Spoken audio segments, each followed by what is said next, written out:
출발 딜사이트 시작합니다. 권다영입니다. 주말 동안도 바빴습니다. 일단 2주간 지속되던 미국의 이란 공습 멈췄습니다. 이틀 연속으로 멈추게 되면서 이란 쪽에서도 공습을 그만하겠다, 협상에 대한 이야기가 전해지고 있습니다. 참 다행입니다. 그리고 주말 동안 샌프란시스코 AI 서밋도 있었습니다. 삼성전자, SK하이닉스, 현대차, 네이버까지 여러 가지 소식들이 전해졌는데요. 전쟁은 멈추는 분위기, AI 관련돼서는 뉴스가 나오는 모습들, 과연 우리 장을 올려줄 수 있을까요? 함께 살펴보시죠. 일단 주말 동안의 상황들, 그리고 금요일 뉴욕시장 마감 상황 함께 정리해 보도록 하겠습니다. 일단 지수는 혼조세였습니다. 무엇보다도 나스닥 종합지수 같은 경우는 계속해서 밀리는 양상들이 나타났는데요. 주간 기준으로 옵션 만기일이었습니다. 때문에 반도체주 쪽으로의 옵션 거래가 쏠리면서 낙폭이 좀 나오는 모습들 체크가 됐습니다. 그래도 다우와 S&P 500은 밀리지 않았습니다. 다우가 0.46%가량 올라가면서 51,947포인트, S&P 500 같은 경우도 그래도 보합권 지켜냈습니다. 7,411포인트. 나스닥이 이 반도체주의 하락으로 인해서 좀 밀리는 모습이었습니다. 0.6%대 하락으로 24,975포인트. 러셀 2000 같은 경우도 약보합권에서 거래 마감지였습니다. 섹터 흐름 살펴보시면 생각보다 분위기가 나쁘진 않았습니다. 인포메이션 테크놀로지를 제외하고 나서 10개 섹터가 모두 오르는 긍정적인 모습도 체크가 되고 있는데요. 특히나 이런 부동산이라든지 헬스케어 쪽의 상승이 체크가 되고 있습니다. 국채 금리가 떨어지는 모습이 나타났기 때문이라고 정리해 볼 수 있을 것 같고요. 상승 종목 수는 압도적이었습니다. S&P 500에서는 300개가 넘는 종목. 하지만 나스닥이 좀 분위기가 다릅니다. 나스닥 100 기준으로는 오른 종목이 57개밖에 되지 않아서 기술주 쪽의 차익 실현들 계속해서 포착이 되고 있습니다. 말씀드린 대로 반도체주의 옵션 만기 수급 영향으로 낙폭이 좀 더 깊어지는 모습이었고요. 파키스탄 쪽에서 미국과 이란에 중재한다. 트럼프 대통령 이란 압박 발언을 지속하는 모습입니다만 그래도 한편에서는 뭔가 협상, 공습, 중단 이런 이야기가 나오고 있는 상황입니다. 이번 주 빅테크의 실적과 FOMC, BOJ, BOE까지 예정이 되어 있기 때문에 아주 바쁜 한 주가 될 것 같습니다. 히트맵 함께 정리해 보도록 하겠습니다. 일단은 제가 반도체주의 약세가 좀 눈에 띄었다라고 체크를 해드렸는데요.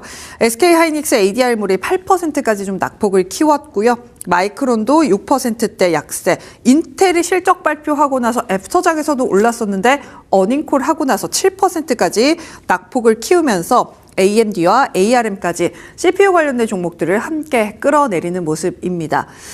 TSMC 같은 경우도 실적 발표하고 나서 생각보다 분위기를 가져가진 못합니다. 지난 금요일에도 ADR물 2.9%대 하락이었고요. 반도체 장비, 메모리, 그 외에 광통신 이런 쪽 전반적인 약세였습니다만 그래도 상승 종목 수가 적지 않은 모습들이 체크가 되고 있습니다. 특히나 애플의 3.5% 상승이 좀 눈에 띄죠. 수익성에 대한 이야기 계속해서 나오고 있는 모습들입니다.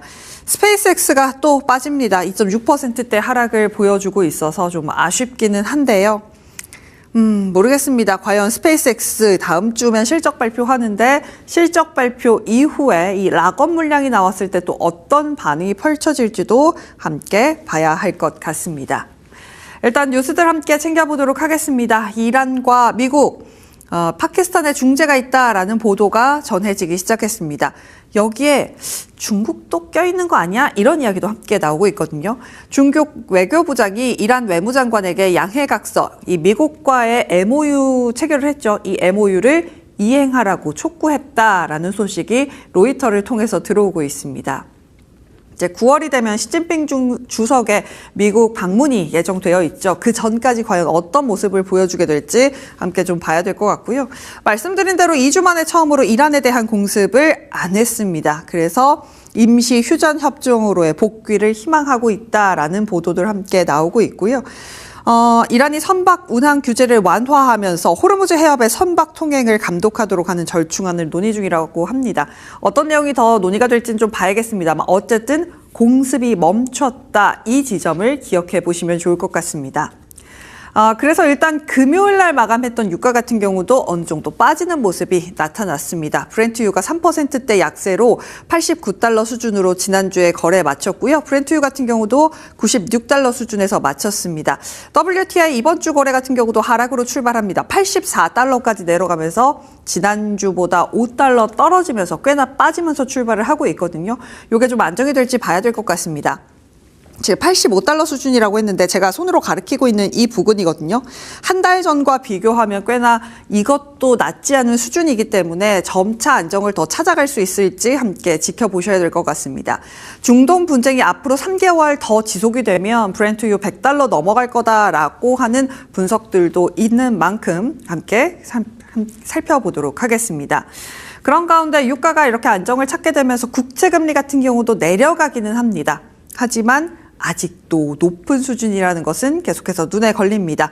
2년물 같은 경우도 4.3, 10년물 같은 경우도 4.679, 20년물, 30년물 같은 경우는 각각 5.8, 5.188, 5.162까지 높아지면서 부담스럽기는 합니다. 일단 내려가는 이유는 그겁니다. 3월 정도 진짜 처음 전쟁이 시작했을 정도까지 올라갈까? 유가가 여기 때문에 그래도 내려오고는 있습니다만 금리 인상에 대해서는 어느 정도 일단 시장에서는 점치고 있는 모습들입니다. 9월 기준으로는 지금 57%가량의 금리 인상 확률이 포착이 되고 있기 때문에 금리에 대해서도 계속해서 의견들이 분분하게 갈리고 있다라는 거 함께 보도록 하겠습니다. 그래서 뱅크 오브 아메리카에서는 계속해서 금리 인상에 대한 뭐라고 해야 될까요? 전망 내놓고 있는 상황인데요. 뱅크 오브 아메리카의 마이클 하트넷은 사실 굉장히 지금 보수적인 전략 그리고 보수적인 스탠스를 지속적으로 이야기하고 있습니다. 그러면서도 그래서 이제 금리 인상에 대해서 계속해서 체크를 하고 있는데요. 캐비너 씨가 장기 국채금리 급등을 억제하기 위해서 금리 인상에 나설 가능성도 있다라고 합니다.